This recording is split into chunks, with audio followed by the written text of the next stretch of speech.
Hello everyone, welcome to my new channel and a new series that I'm starting. This series, as you would have seen from the title, is called Card Compendium. This series will take you through the different archetypes, decks, metas, and histories of Yu-Gi-Oh! Each episode we will be taking a look at different deck lists, specific cards, and making our personal reviews on the decks, and if I feel like they need to be improved, I may suggest a way or two that Konami can make it happen.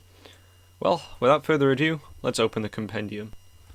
Today, we'll be looking at Cyber Dragons. This is a light machine type deck which made its debut in the GX era of Yu-Gi-Oh! Or for those who don't watch the anime, it was first printed around 2005. Since its release, it's had a lot of support over the years, including its own archetype, which is mostly centered around going second or OTKing your opponent, although there are some more controlled centered builds. We'll start off by looking at a deck list, and then we'll go back in time. This deck list is an OTK version I nicked, and then tweaked from a YCS in 2019.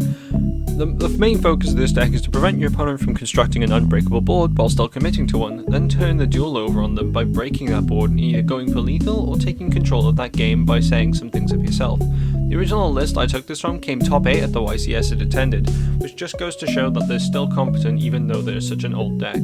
So, let's go and see what makes them tick. So here we have, starting off with the card itself, Cyber Dragon. It's a level 5 light machine type monster with 2100 attack and 1600 defense, with a simple effect that reads, if only your opponent controls a monster, you can special summon this card from your hand. If you're an older player of the game, you'll know that this piece of dragon practically broke the game when it first released, and remained a staple in almost every deck for a few years after its initial release, and ended up on the limited and semi-limited list for about 2.5 years. It's always been a staple 3-of in its own deck, and likely always will be. There were a few pieces of support in the same set that it got, but I won't go over these through lack of current relevancy. Through the years, Cyber Dragon did get a lot of support, though didn't really support its strategy. There were a few cards like Power Bond, Cyber Twin and Cyber End Dragon, Proto Cyber Dragon, Cyber Valley and Celebrate Tarnin, but these cards aren't really played anymore due to better options being available, although you can still find things like Power Bond and El Tarnin occasionally in some gimmicky builds. You can even see some people playing Cyber End Dragon for the anime style points. One good support card it did get in 2006 was Overload Fusion, a normal spell which lets you fusion summon by banishing machine monsters from your graveyard as the materials for the summon. This greatly helps the deck to OTK, especially with monsters like this. CHIMERATECH Fortress Dragon. This is a contact fusion monster which requires Cyber Dragon and any number of machine type monsters, including your opponents. Released in 2010, this card is normally played at 1 or sided and can be game changing in the right matchups. I personally like to play it, seeing as you can make it a huge beater thanks to Overload Fusion, but it's also an immediate board break versus any machine decks as long as you open Cyber Dragon. This was all Cyber Dragon had for a few years, but continuing to 2014, we had the release of Structure Deck Cyber Dragon Revolution. This set really was a revolution for Cyber Dragon, as it brought a few new cards into the deck, as well as reprinted a few of the older cards that were more helpful to the strategy in its older variants. The new cards in question are Cyber Repair Plant, Cyber Dragon Core, and Cyber Dragon Nova. Of the three just mentioned, Core is by far the best support piece for the deck, and it's still one of their most important playmakers. It's a normal summonable monster that counts as Cyber Dragon on the field or in the graveyard. At a glance that doesn't seem important, but then you remember that machine duplication is a card. Pairing these two can result in either a hard OTK or a high likelihood that you'll regain control from there, assuming that they both resolve. It also helps with follow-up, seeing as it has a graveyard effect to summon a Cyber Dragon monster from the deck on your next turn after it's sent to the graveyard. Nova is good because it lets you revive any other Cyber Dragon by detaching a material, including the one you detach for cost, which helps OTKs, and you can also send it to the graveyard if you're playing against Dogmatica to get a free negate on your field. Its third and more generic use is to use it as material for another support card we get onto later. Repair Plant is a great power card because it's almost always live, and you can grab any one of your pieces from the deck, such as Cyber Dragon, Core, and a few of the cards that are commonly played. This includes Jisekiro, the star-destroying kaiju, and more importantly, Galaxy Soldier. Speaking of, let's take a look at him real quick. He is a level 5 light machine type monster which can summon himself by sending another light monster from your hand to the graveyard. On his summon, he can add another galaxy monster from your deck to your hand. In the case of Cyber Dragon, this means another copy itself, seeing as it's legal. Being a level 5 light machine type monster gives a lot of synergy with the rest of the archetype, seeing as it helps give graveyard setup and even goes into a plus in the things you dump off of its effect. You can search it off of Repair Plan, that can help you summon Nova, seeing its level and type. There are a few other cards that benefit of being sent off of him, but we'll mention those when we get to them. Moving on, we go a bit ahead till we reach Breakers of Shadow, a main set in 2016 which brought 2 new cards to the strategy, both of which have always been played since its release. CAMERATECH Rampage Dragon is a level 5 Dark Machine type monster with the same stats as Cyber Dragon, is fusion summoned using any number of Cyber Dragon monsters, and an effect that reads as follows. When this card is fusion summoned, you can target spells and trap cards on the field up to the number of fusion materials used for its fusion summon, destroy them. Once per turn, you can send up to 2 light machine type monsters in your deck to the graveyard, and if you do, for each monster sent to the graveyard, this card gains 1 additional attack during the battle phase this turn. This OTK enabler is often played as the best one-off you can OTK with, seeing as it's easy to summon, pops back row which could have prevented your OTK, and can attack multiple times, dealing huge damage or lethal. The other piece of support we got from Breakers of Shadow is Cyber Dragon Infinity. It's a rank 6 light machine type monster also with the same stats as Cyber Dragon. You can C summon it using Nova as material, meaning you just slap this bad boy on top and you got yourself a boss monster. Its boss ass effect is that it gains 200 attack for each material attached to it. Once per turn, you can target 1 face-up attack position monster on the field, attach it to this card as material. Once per turn, when a card or effect is activated, quick effect. You can detach 1 material from this card, negate the activation, and if you do, destroy that card. This card was not only one of the best things Cyber Dragon ever got in terms of establishing going first boards, it also enabled a stun variant of the deck to be created alongside the OTK build. Both variants play at least 2 of this thing, as it's the best thing they can go into, and will even make it go in second to play around things like the Beru, Bait Negates, and just at the OTK. This card was the scariest thing alive during its prime, seeing as it was combined with the now decently formidable Cyber Dragons, but the deck gets better from here. Oh yes, there is more. Lots more. Over a year and a half later, we were introduced to Legendary Dragon decks. This product was originally made for beginners, seeing as they paid around 30 quid for 3 different decks to play around with and explore. This introduced only 1 new card to the strategy, that being CHIMERATECH MEGAFLEET Dragon. CHIMERATECH Circle Dragon is a level 10 Dark Machine which can be contact fused with Cyber Dragon and any monster in the EMZ. So this is usually played as a Fortress Dragon, seeing as it's much more generic and a great form of removal, especially when Master Rule 5 was introduced, seeing as it no longer clogged up your extra monster zone when you went into it. It also gains more attack than Fortress per material, but you can't overload this onto the field. Some people who play Overload run both removal options, me included, but that overall it's a really great monster, not much else to say. 11th on Slayer we got Battles of Legend Light's Revenge, which gave us probably the best Cyber Dragon spell ever printed. Here we have Cyber Emergency. It's a normal spell which lets you add 1 light machine monster that cannot be normal summoned or set, or 1 Cyber Dragon monster from your deck to your hand. If the activation of this card in its owner's possession was negated by your opponent's card effect and sent to your graveyard, you can discard 1 card, add this card to your hand. You can only activate 1 Cyber Emergency per turn. The concept of spell cards having built-in contingency plan was pretty unheard of. It's also the deck's rota, allowing you to add pretty much any card in your deck.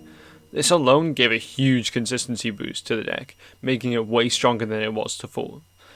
Not much else to say, it's a staple 3-0. Moving on, we have the next set being Cybernetic Horizon, which gave a whole 4 pieces of support to the Cyber Dragon strategy, which is the most they've had in a set since their debut.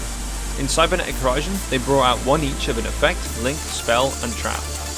Their effect monster was Cyber Dragon HERZ, a level 1 which was also treated as Cyber Dragon while on the field or in the graveyard, and has the following effect. You can only use 1 of the following effects of Cyber Dragon HERZ per turn, and only once a turn.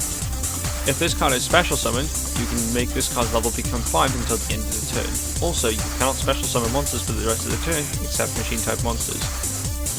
Or, if this card is sent to the graveyard, you can add 1 other Cyber Dragon from your deck or graveyard to your hand. This is one of the cards I was hinting to when I was talking about Galaxy Soldier. You can send it off of him to get a free summon and a +2 in card adventure. Its special summon effect isn't used as much, but can still come up if you're in a pinch to make Nova. The link they got was Cyber Dragon SIEGERE. It's a link 2 which requires 2 machines including Cyber Dragon to summon, and is also treated as Cyber Dragon on the field and in the graveyard, and has these effects. During each battle phase, if this card has not declared an attack, quick effect, you can target one machine type monster you control with 2100 or more attack. For the rest of this turn, that monster gains 2100 attack and defense. Also, neither player takes battle damage from battles involving this monster. You can only use this effect of Cyber Dragon SIEGERE once per turn. SIEGERE is pretty much everything that Cyber Dragon didn't need more of in a monster. They already have a lot of OTK potential, and SIEGERE just adds to that. This isn't even a bad support piece, it's just nothing to write home about. The spell we got from this set was REVSYSTEM. It's effectively a non-once per turn monster reborn, which is also searchable by core. There isn't really much else to say at this other than it's a really good card and helps with basically anything you're trying to accomplish during your turn. The trap we got in this set was Cybernetic Overflow. It's a normal trap card which has the effect of banish Cyber Dragons with different levels from your hand, face of field and or graveyard, then destroy an equal number of cards your opponent controls. If this card on the field is destroyed by card effect, add one Cyber Spell or trap from your deck to your hand. You can only use each effect of Cybernetic Overflow once per turn. The fact that this is a non-targeting removal should prove that it's a good removal option, as well as the pop effect to add a Cyber Spell or trap. The only problem that this card has is the cost of banishing Cyber Dragons from the graveyard. It's mostly okay, but it gets tricky when you want to keep them in the graveyard to activate Repair Plan, or banish them for Overload Fusion instead. Although when this does go off, it goes off, and can result in anything from spot removal to an entire board nuke, being able to banish about 4 monsters for its effect. Needless to say that Cyber Dragons are pretty good after this, and they stayed this way for quite some time. They got more pieces of direct support after this, only 2 cards of which are played, and both of the rows were played at mostly of 1.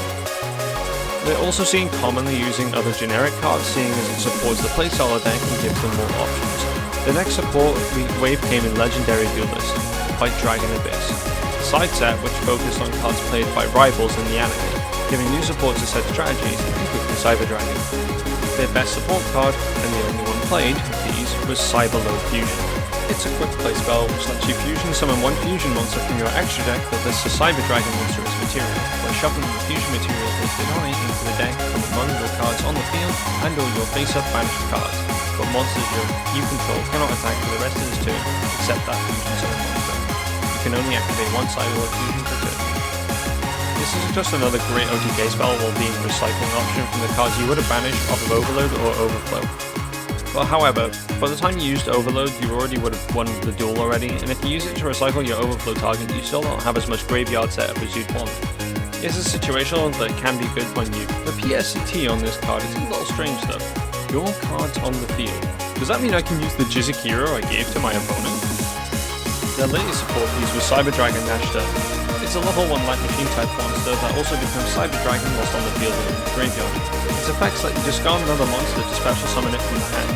If it's normal or special summon, you can target one machine type monster with 2100 attack or defense in your graveyard, special summon it. Also, you can't special summon monsters for the rest of this turn except machine type monsters. You can only use each effects of Cyber Dragon NACHSTER once per turn. NACHSTER is another one of the cards that's more on the situational side. However, it does pair well with Cyber Dragon, seeing you can reborn it after discarding it. It seems good, but then you remember that it can't roll 30 or 4, so it's mostly played as a 1.